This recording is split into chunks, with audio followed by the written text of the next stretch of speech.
Gospel according to Luke. Glory to you, O Lord. Soon afterwards, Jesus went to a town called Nain, and his disciples and a large crowd went with him.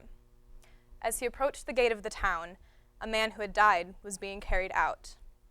He was his mother's only son, and she was a widow, and with her was a large crowd from the town.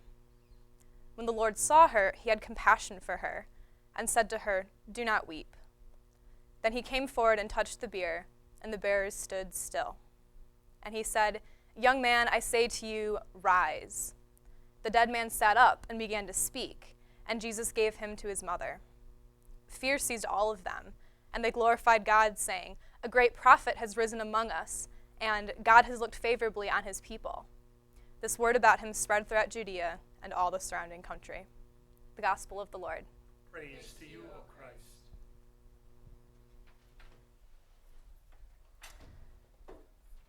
As we enter Luke's Gospel story, we find that Jesus has just come from the healing of a servant of a Roman centurion.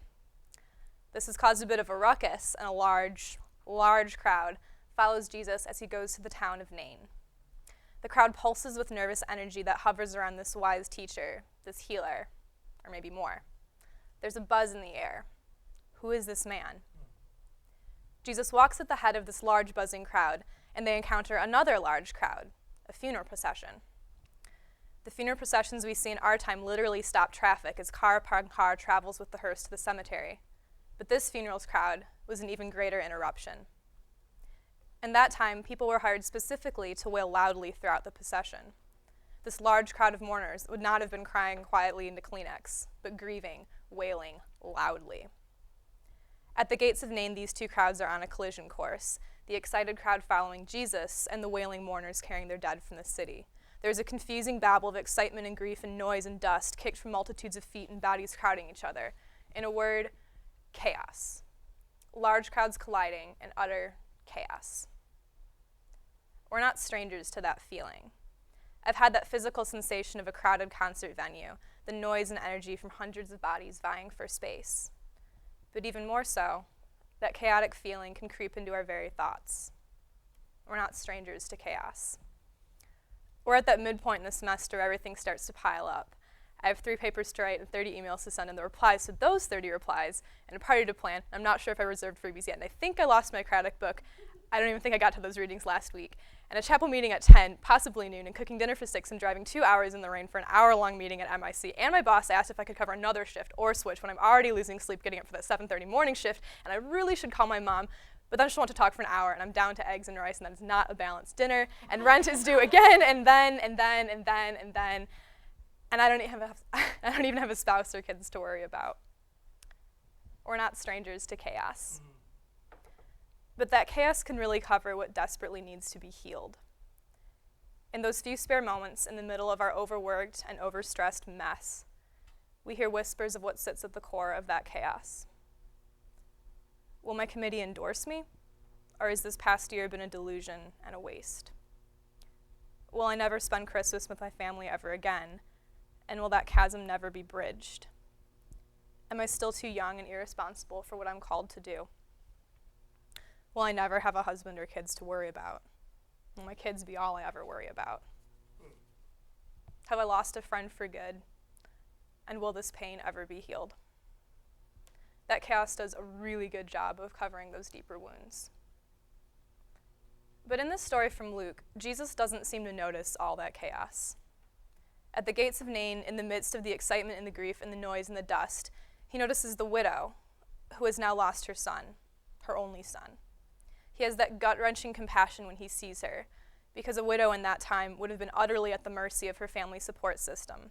A widow would have had no bootstraps to pull herself up from. Her son would have been her only support, and without him, she was looking at a life of utter destitution. The death of her only son would surely have meant her death as well. And this is what Jesus sees. And when Jesus sees, he acts. And when Jesus acts, all that chaos stops. The pallbearers literally stand still in their tracks as Jesus reaches through the crowd to the widow and her dead son. All is still. Jesus reaches out, and with a simple, single touch and a simple word, rise, Jesus awakens the dead. This word rise in the Greek isn't rise as in sit up or stand up or get up. This rising goes beyond just moving a body. This rise is more like awake from a sleep like death, like when your eyes snap open and you're released from a nightmare, as in one of our hymns, Awake, O sleeper, and rise from death. To me, the true awakening, the nightmare that's really dispelled, is not the flash and the show of a resurrected body that amazes the crowd. The widow is truly given a new life. Jesus isn't moved by the young man who has died. It is for the widow, who still breathes but now cannot live. It's not about those who have died, but that those left behind are truly living. Awake, O sleeper, and rise from death. When Jesus reaches into that death, it isn't a light shake on the shoulder and a softly murmured, "So rise and shine and give God your glory, glory." This is a touch that sets a new life ablaze. This is the power of God breaking in our midst in the simplest of gestures. I haven't seen the miraculous flash and show of Jesus reanimating my loved ones, as much as I might desperately wish this was so. But I have seen that God still reaches into our midst with the simplest of touches and awakens those parts of our lives that lie dormant, dark, and dead. God reaches in every Sunday in a sip of wine and a bite of bread, and his grace awakens us. Here in chapel, we get that wake-up call every Wednesday too, in case we tire by the middle of the week. In God's wide mercy, Jesus cuts through with more than just that twice-weekly encounter in the bread and wine. Jesus reaches through the chaos and the quiet of Dorothy's office and her calm words of assurance, through the rich warmth of a friend's homemade risotto after a frustrating day of work, through an unexpected phone call from a loved one just to say, "I love you and I miss you," through a word of prayer late at night, through even autumn's spiced cool air and extravagantly colored leaves that usher in these darkening days. When God reaches in and awakens us from whatever it is that causes us to live in death, God transforms us. We awaken from the hurt and the fear and the loneliness and the doubt that sit at the heart of our chaotic lives.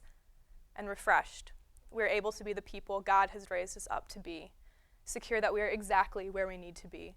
Life lived in the fullness, the depth, and the height of God's wakeful, unending love. Amen. Amen.